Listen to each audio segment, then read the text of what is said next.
Hello, I'm James Warren. And I'm Andy Cushion. And this is the second annual Very Merry Jingle Bell Laughalong Holiday Spectacular with your hosts, Andy and James, a sequel to our worst performing podcast ever. Woo!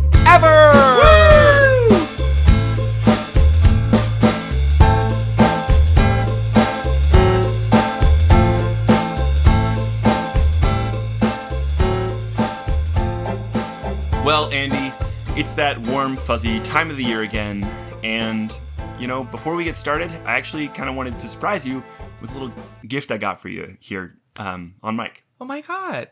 James, this is so generous. Yeah, well, this was a big expensive gift, and so I actually, I have that RTD hat collection, and I that features hats from the RTD rodeos back in the 90s. Well, I sold all of my hats, my RTD hats, so I could buy you new wheels for your bike. The bike that was run over by that kid in the Camaro, and then also that lady in the sedan. I sold all my hats to get you some new wheels. James, this is so thoughtful, but this is really awkward. I actually sold my bike just yesterday at a huge loss. That bike that has been hit twice by vehicles, because I wanted to buy you this hat stand. Yeah, so you could prominently display your merchandise. Oh, wow. Well, shucks. Well, on with the show. Dear listener, for our last episode of the year, we like to loosen things up, sit down with a little drink, and go through some of our big ideas, our hot takes for Denver. And today we're going to start with an inventive solution for speeding. If you were to solve speeding here in Denver, Andy, how would you do it? So you and I both grew up in Maryland. This is something that we have not talked about on the pod. As a kid, when I would cross over the Harry W. Nice Bridge, which is not a nice bridge, or it's nicer now than it used to be, there would be signs in Virginia that said, speed monitored by aircraft. Yes. I want to bring that to Denver. Right, all right? right. We have literally one of the biggest airports in the world. Okay. Let's start strapping speed recording devices to the bottom of the airplanes. Yeah. And we can, I don't know, probably another source of revenue for the airport as well. They can underwrite the A-line, and we can just do sort of from 1,000, 10,000 feet of distance, a speed trap across the entire city. It's perfect. You know how that actually works is that they see a place where the car crosses, they set a timer, and then when it crosses a distant point, they stop the timer. That's not how it works, James. It works by helicopter chase. Helicopter. That's how it works. Well, we're going to bring the helicopters in.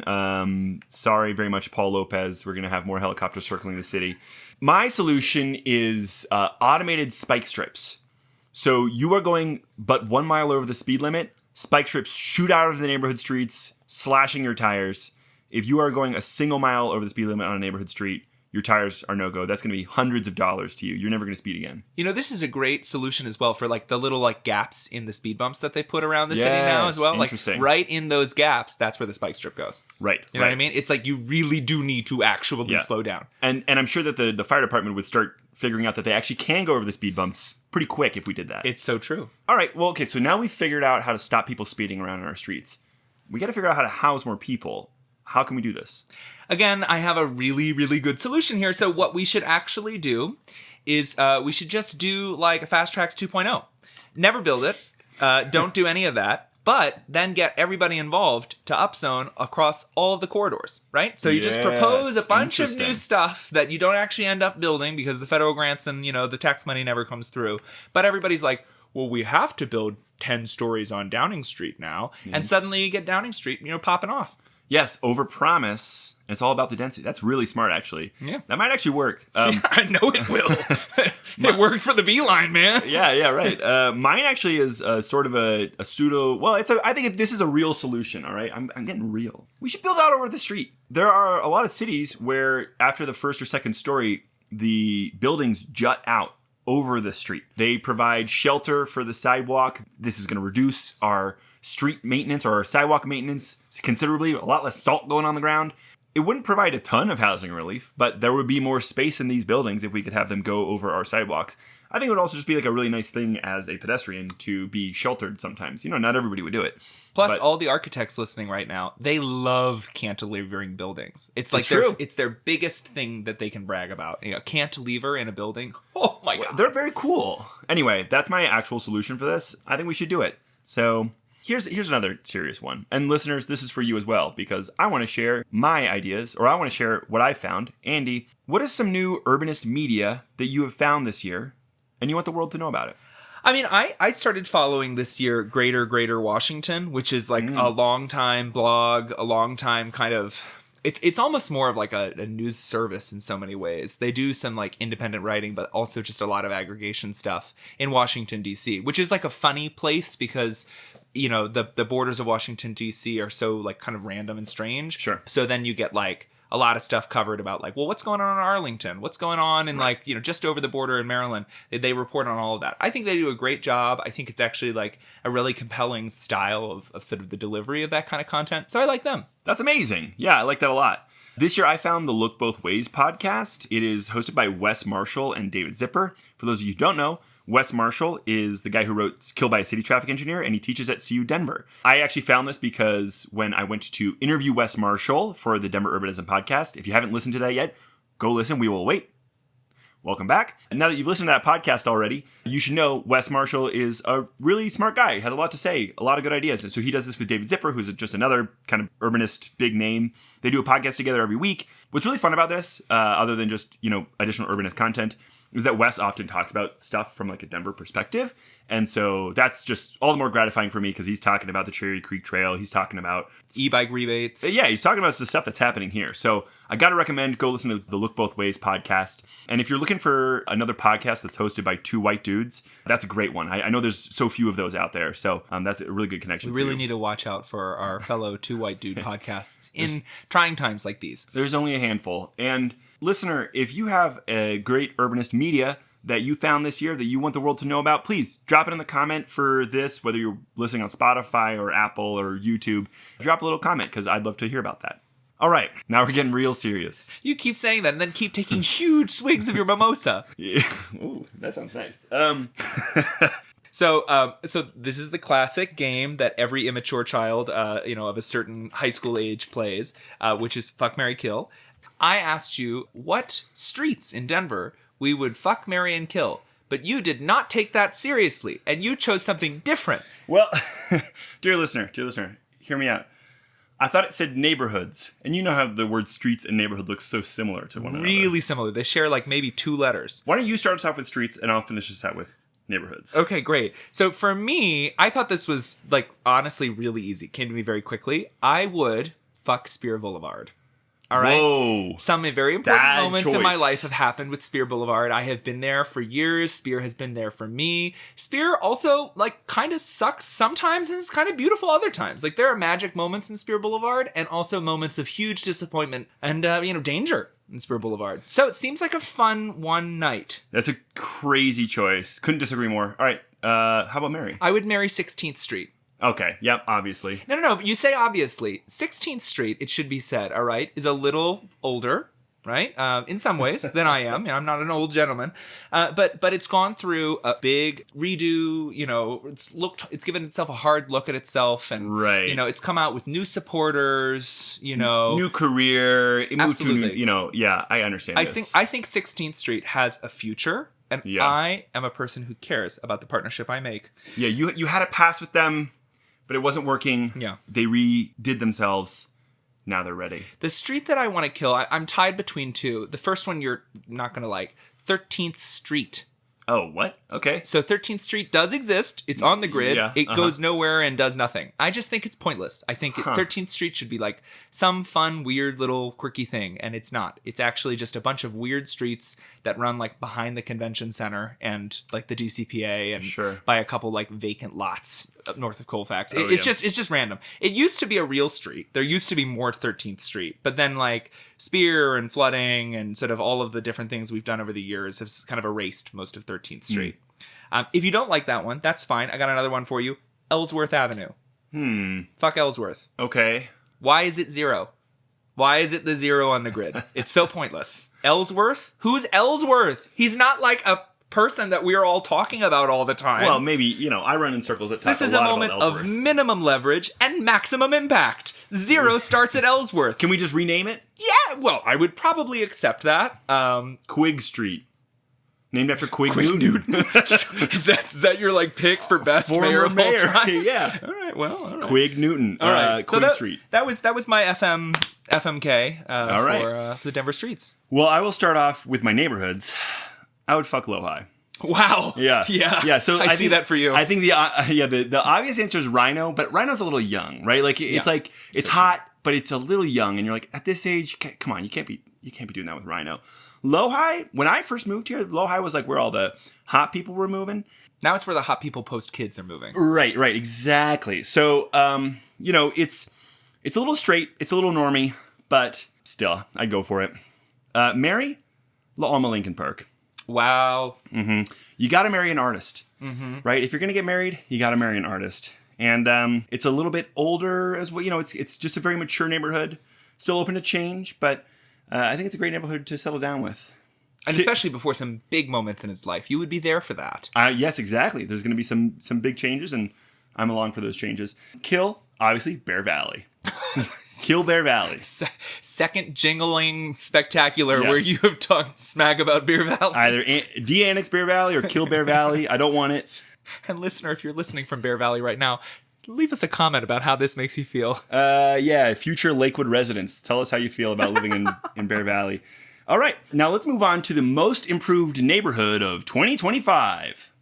I think this is like probably a little too obvious. I just think it's still Rhino. Interesting. I just think it is. And that's coming after we did an emergency pod about a huge blow, losing a car-free space in Rhino. But like a couple other things have happened, like the Denargo Market kind of thing opened up. There's like some new park space. That's true. There's some like really amazing streets. Like once buildings actually come to that part of Denargo Market, like if you were like a urbanist from another city or, whatever place, you would come here and you would like walk around those areas. You would be like, wow, this is an amazing streetscape. Looks really good. And also, now they got the Rhino. And they got the Rhino. They got the Rhino in Rhino. There's a playground there now too. And there's just like more businesses. Like it becomes a neighborhood once people like live there and make things happen there. Yeah. And so I just found myself like actually organically going to Rhino in the daytime more in the year 2025 because there's just more to do and more people to see. And yeah, a lot of good experiences this year for me in 2025 in Rhino. And I am not the young person I used to be that does a lot of crazy nightlife stuff. So, well, we can bring it back. My answer, lower downtown. God, it's obvious, but 16th Street reopened. That was huge. I was actually very skeptical of 16th Street when it was happening.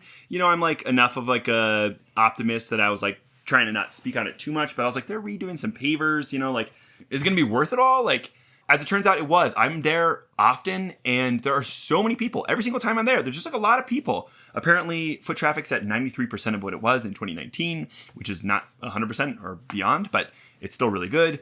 That's been amazing. Also, the temporary shutdown of Wine Coop this year was very exciting, and I strongly anticipate additional shutdowns of Wine Coop in 2026 and beyond, because I think people have seen what that can be, and they're going to want more. I considered saying that a subsection of downtown was the most improved this year, but I actually just like have enough optimism for years ahead that I just like I figured I would hold off. I would let other big things be delivered first before I would say this was the year that lower downtown became the place you have to go. There still is like a lot of vacancy that needs to be figured out, but like anyone who's like down on that idea that it's gonna like fill up, it's like you haven't been there enough. It's a busy place. There's gonna be people who want to move in. If you're down on that idea, it's because you're an Aurora council person from 1984. Yeah, or you're a Bear Valley resident. Now let's move on. A little more somber, least improved spot. So this isn't just like a place that got worse in Denver, but a place that didn't improve in a way that maybe we thought it would. I have to say, I think for me, this has to be that block between like Emerson and Ogden, I think it is, on 13th Avenue, where like the sidewalks become like really, really small, all to have like really high speed traffic. That's the spot in Denver. Like the sidewalks are unbearably small there on 13th Avenue. It's insane. That's where the little pedestrian bridge is to connect like Maury Middle School to its like own, second section. So I would say to me that's the least improved. Nothing happened this year that made that a better spot, and there are actually like thousands of people who would benefit from some improvement to that. Yeah, that's an interesting one. I'm going to give an honorable mention to Alameda. Right, we are like nothing's happened in the current, like it should have improved. Right, this is kind of how I interpret it. It's like something should have happened there this year and it didn't. Yeah. Alameda, I'm going to give an honorable mention to because it was supposed to have started already. And it hasn't. And so that is bad. But for me, it's the 2900 block of Larimer. I had the belief that the momentum was there, that the people were rallying around to make something happen there, and just nothing's happened. There are advocates who are fiercely fighting for that to change, but like advocacy only goes so far if you don't own a business on the block. So 2900 block of Larimer, I still have a little bit of hope for that, but my hope is drastically below what it was if you had asked me about a year ago this time. See, I figured I couldn't choose a spot that had gotten worse. And at the beginning of this year, in February, that spot got worse. So I was just trying to think of places Was that just in February? That was literally just in February. Oh, mamma mia. I know. This next one I have to ask you, because you are a person who walks, you're a person who bikes, you're a person who takes the bus. You can get very far if you use combinations of walking, biking, taking the bus, or even the train. But we all have those friends who live like just way the heck on the other side of town. And we really like can't reliably, simply, easily just take the bus and change like 3 buses to get there, and you miss them. And so because you want to be guilty and splurge every now and then, you take the Uber for. Who is that friend? Name them here that you take the Uber for, and you can't bus, bike, walk to their house. Yeah, so this is an interesting thing as being a resident of the West Side, is that most of the time, if I'm trying to get anywhere on the east side of town, there is at least a single connection, if not more than a single connection, because everything kind of runs through Union Station or downtown, and then you kind of switch off there. So this answer, first of all, it's you, homie. What the heck? We used to live so close to each other. But you won't be my actual answer because you don't Uber to my house all the time. Here's the thing. I will often Uber back from somebody's house because I'll get over on the east side and it's late. The connection's going to be very tough at that time of night because my transit on the west side gets reduced service in the evening. So I'll often Uber back. Getting there, usually not a problem. Ubering back. But my real answer is friend of the pod, Rob Greer. You have heard him on this podcast before, the Yimby episode. If you haven't listened, go listen. He is a phenomenal guy. He works with Yimby, but the way we actually first connected was over native plants. And so I'll go over to his place during summer, look at all his beautiful native plants. He'll come over to my place and look at all my beautiful native plants. And sometimes we'll stay and we'll drink and we'll have fun. And it will be too late and I will have to take the Uber home. This happened just the other day. He had a Hanukkah party that I was at. Very lovely event, but transiting back was going to be pretty difficult. So, Rob, if you're listening, you are my choice. That is so sweet and very heartening. I have one person, and she knows who she is, and I'm going to say it right now. It's my friend Katie Watson, who I have worked with for many years. Big and upset. Who I adore. I used to bike across town for her when she lived in Park Hill, but she now lives on Dayton Street, south of Alameda. It is technically in the city limits. Yep. It's also right along the Highline Canal, but the Highline Canal doesn't come anywhere close to where I live because I live by like Cheeseman Park. So it's just like miserable. Like I have actually biked out that way once before, but it's just like not a rational way for me to get there. And she throws wonderful parties and she's got a great little son and I love her husband too. Great friend. I Uber for her. Beautiful. Well, Katie, I hope you're grateful. And you love the great outdoors. I do. And you love the great indoors, but the great outdoors narrowly beat it out, I would say, for you. Denver has a lot of places to spend time outdoors. Which park did you spend the most time in this year? This is so tough for me. So I'm just going to shout out, my husband literally works in Wash Park. Like his office building is in Wash Park. So I have spent a lot more time in Wash Park this year than I would have otherwise because I go and, meet up with him. We'll go on walks. I live like equidistant basically from Cheeseman Park to City Park. I also used to live by Sloan's Lake for many years. In the waters of Sloan's Lake, I was birthed and baptized. So I have a lot of, fondness and for... biocontamination too. Yes, correct, yes. And I have a lot of fondness for like all the major parks in Denver and I miss them all.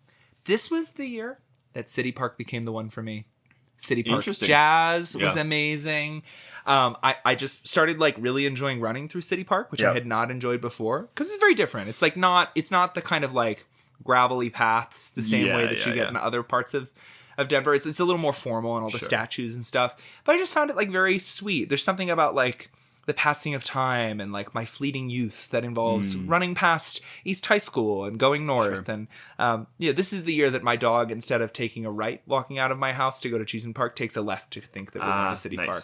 And he was right. This was the year I spent most time in City Park. I spent a lot more time there, again, if I weren't a West Side resident. I think that living on the West makes that just very difficult. Sure. I think I know what yours is. Go ahead and say it. Well, okay. So the in terms of like physically the like place I spend the most time, it's the Lakewood Dry Gulch just because like I end up being there a lot. However, The place that I'm shouting out in terms of spending inordinate amount of time this year is Joe P. Martinez Park here in beautiful Villa Park. The city just completed a big renovation of Joe P. Martinez Park. It was years in the making. They had, they funded like the first tranche of projects or whatever. And they really did an amazing job. It's got like this big kind of, patio area, gathering area that's covered. It has lights. It's got power. There's a huge playground. I mean, like a stupendous playground. They really did an excellent job with this. There's always kids on it now. And there's also this walk that honors Joe P. Martinez, who was the first Coloradan and the first Hispanic to ever receive the Medal of Honor. And so it's a very cool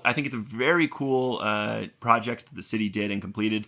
And they just did a knock-up job with it. They did an excellent job. So, again, technically, probably just spent a lot of time commuting, whatever, in the Lakewood Dry Gulch. But it is literally your property line.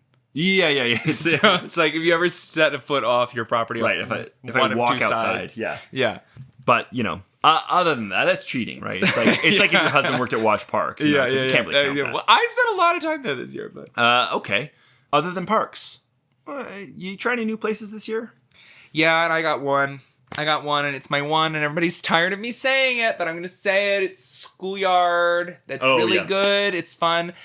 I am not. Okay, just to be said, I'm not a yuppie. I am, but I'm not. Whatever. Cut that. I'm not cutting it. I'm leaving it in. I am not experiencing Schoolyard for the first time here. I have been aware of the Evans School in the Golden Triangle for many years. It is a block away from where I work. I used to go there in 2021, back when it was just all artist studios. I loved the space. All right, you got the cred now. It's fine. I was really nervous for what they were doing because it felt like really sad to me that like friends of mine who are artists who had spaces in there, and my friend who had a gallery in there, that like those spaces were going to kind of come undone. It just seemed like sad to me. And also the original vision for it was for it to be kind of like a boutique hotel on the second, third, and sort of fourth floor. Right. I hated that. I thought that was like such a pointless kind of venture. I think they have done a fabulous job making this like genuinely kind of a gathering space. It feels like very organic, this like beautiful old building. The outside space is so wonderful. The service is great too. I'm just going to like compliment that. I just walked yesterday. I took my dogs on like a 3-ish mile walk, and I walked all the way from my house to Schoolyard just because I knew that they had like an outside window where I could like walk up with both of my dogs on leashes and get a coffee. Sure. And the guy was like, "Oh, you just want a coffee with like, milk? Here you go. Don't worry about it. Don't pay." And I was to me, that was like nothing seals my year like that. Like it's just a phenomenal big splash opening in the neighborhood. All of my friends have been dragged there by me, and you're welcome. And also sorry. If there was a most improved spot, that was going to be my pick. Probably that was going to be my pick. I'm going to hold off until 5280 Trail comes because it's going to break ground this coming year. I know. Very exciting. Acoma Street. We're going to have to do an episode on that. I know. We will. New spot for me. This one, I'm going to kind of brag on myself a little bit here. At the beginning of the year in January, I was like, you know what? I want to audition for improv this year. I want to be on an improv team.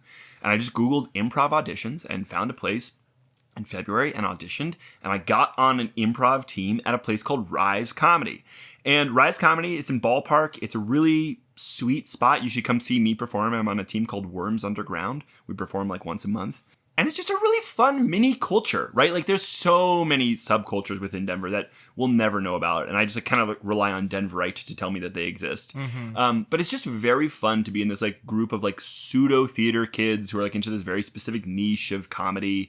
And some people like this is their spot. Like this is where they go every time they go out. They go out to the Rise Comedy Bar because there's a bar right out front. You don't even have to go to the comedy. You can just have a drink with your friends. And there's just a lot of great people there. It's a lot of fun.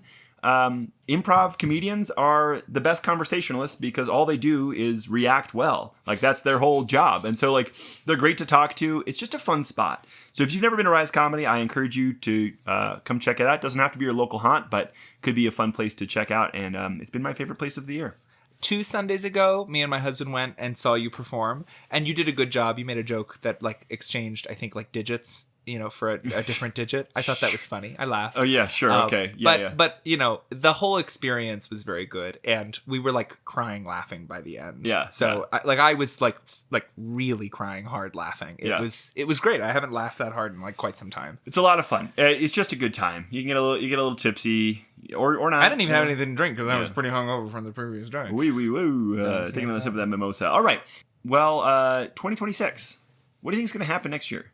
2026 is the year that we finally live up, unfortunately, to the prophecy announced in 1984 by Aurora City Councilman Paul Tower, Oh, the Tower prophecy. who declared that Aurora could see having a twin city relationship like Minneapolis and St. Paul to Denver, but with Aurora in the role of Minneapolis and Denver playing St. Paul. I think 2026, unfortunately, is the year where Denver takes a back seat to Aurora, and this becomes the Aurora Urbanism podcast. I think we gotta do it. I think it's what's happening, so... Quick pivot. I think one prediction for 2026, there's going to be a lot of great content on the podcast, so stay subscribed. Here's a prediction I have. We're going to have a championship parade. I don't know which... 100%. Yeah. Put that on lock right now. Yeah. I don't know which team it's going to be, but I think we're going to have at least one championship parade. And I'm betting for all three, and maybe the Rockies will come and surprise us. I think it is totally probable that we have two. I don't know if we have three. Right. No, I don't. agree. I just don't know. I mean, injuries are so pernicious in sports, so it's tough. But it's totally plausible. I mean, this is it's amazing. Yeah, it's been a really exciting year. I don't even follow sports that much, and I'm into it. It's just very fun. And I stress enough, listeners, if you've never been to a championship parade or something like that in Denver, stop what you're doing. Call in sick to your work. Quit your job. And go. It's electric. It's crazy. It's so fun. It is so fun. We'll have to make a podcast at the next one. Oh, we certainly will. Also, I want to predict that the urbanist movement is going to have a big year in 2026. I think that there's a lot of people right now who are kind of outraged about a number of things, looking for ways to get involved. And there's this huge kind of sort of sub-movement within the non-vocal urbanists who are out there. When I went to Bike Fest this year, which was hosted by friend of the pod, Emily Kleinfelter, it was just a massive success. And normally when I go to events that are bike-centric, I see the same 15 people. And we're all hey, we all know each other. This was hundreds and hundreds of people who I'd never seen before in my life, who all just love biking around Denver. It was so cool to see. And it really just gives me hope that this movement is going to continue to grow and thrive in the years ahead. But now things are going to get nasty. Yeah, really mean. Dear nasty. listener. Yeah, boot nasty. This segment is called Gotcha with your hosts, Andy and James. And this is where I call out Andy for his failures as an urbanist. Okay, here it is. Listeners, I'm going to put Andy on blast here. I'm ready. For a reason that he's not a true urbanist. Bless me, Father, I have sinned. Andy lives in a detached unit. I don't know if everybody knows that, but his unit is not attached, all right? He does not share a single wall with another unit. It is legally a condo. I have to tell you, it is legally a condominium. Excuse you, sir. It was confusing to our realtor when we purchased it wasn't a condo? It was also confusing to Kevin Flynn when I spoke in support of ADUs at the city council hearing. It's a detached unit, and you know it. Yeah. And your urbanism card is revoked. Yeah, it's true. I live in a house now. Anything you have to say to that? And I say it all the time too. I'll be like, when you go and visit so-and-so's house, look at me, single unit, heteronormizing, whatever, There's going to be a new word for this soon. James's sin. I'll tell you. So you have picked one, which actually I have felt in the depths of my heart. I have picked a more obvious one for you. You don't speak Spanish. It's true. I'm learning. Learn harder. I'm trying. It's like 25% of kids under the age of 18 speak Spanish at home in Denver. It's amazing. I've gotten so many opportunities in Denver because I speak Spanish, and it has become a part of my career. It's definitely a part of my lived experience, taking the bus, just walking down the street. It's my friends, and it's very, very special. And also, sometimes there are certain restaurants you go to. For instance, I'll tell you this one as a tip for you and listeners. Go to Kahlo's in Westward on Morrison Road. Tons of vegetarian and vegan options. And if you speak Spanish to the waitress, she doesn't care. She's not going oh, good job, gringo. She's not saying anything. She just takes it. She does not wink at you about it. You can just practice your Spanish by speaking to the waitress there, and she will not bother you about it. I practice with my pupusa guy. He he's very kind and considerate and teaches me a lot. So that's very fun. But you're right. I don't speak Spanish. I'm trying to learn. It's slow going. It's tough. Yeah. But I'm having a good time. Dear listener, we actually don't hate each other. I know that was vicious. I know that was cruel, and things got a little ugly here on the episode. It did. So we're going to finish out 2025 with a segment I like to call, But Actually, We Appreciate Each Other, with your hosts, Andy and James. Can I go first? Please. I want to just tell you, James, that the thing I admire about you is your dedication to improvement. Whether it is taking place like literally just in like the vacant lot next to you and like how can it be prettier? How can it be like easier for people to walk up and down the street? Obviously the bench building, people know about this and love this about you. But you just are like a person who desires at all times like, well, if I have a spare moment, I can just improve something. You've improved your house. You've improved like the sort of organization in your neighborhood. The Gulch Garbage Grabbers is like bigger than you now in a way. Like you used to be somewhat our like fearless leader. And now I think in some ways you are no longer in charge at all. It feels like. So anyhow, I just think that you are like a person very, very, very, very, very dedicated to like improving physically the sort of place and environment where you are. And that's urbanism, baby. If you don't want a better city, okay, like you're not an urbanist if you don't want a better city, and it starts at home. It's true. Well, that's very sweet of you to say. I take it to heart. That's very kind of you. And I hope to see that in myself as well. I do. And I hope to see more of it. You, more than any other urbanist I know, is interested in grounding all of our ideas in like history and historical context. And like in a way that's like very important and matters a lot. Like I don't know anyone else who, for non-professional reasons, will go down to the Denver Public Library for hours at a time just to understand the context of why things are the way they are here in Denver. And that's really amazing. We need that. We need, I think, as a movement to have more of an understanding of where all of this comes from so that we can speak to where we want it all to go. And I think that you are probably the primary voice in Denver I know who's just doing that non-professionally anyway. You know, you'll see like an actual reporter's article coming out and they'll talk about this stuff. But like you do just as good journalism, in my view, as some actual journals out there.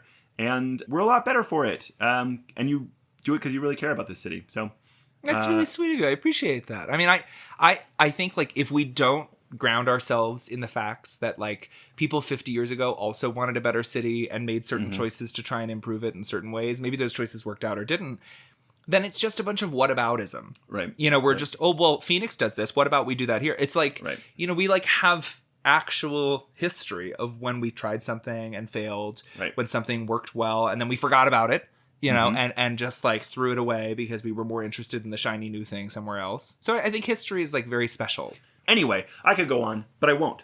Because, dear listener, I want you to have a peaceful end to your year and a restful holiday season. And to remember that Coors is sponsoring a free RTD ride home on New Year's. So, you know, be careful, indulge responsibly. If you're riding slow home down at 11:56 p.m. on the W line, it will be free. And you can kiss the driver. You get one free kiss. One free kiss. But the second one costs a lot of money. And a harassment lawsuit. Yeah, unfortunately. It's awful. Thank you very much for listening. 2025 has been a wonderful year. We hope to hear you back in 2026. The Denver Urbanism Podcast is a production of longtime blog Denver Infill and sister blog Denver Urbanism. You can follow along online at denverurbanism.com. Thanks for listening.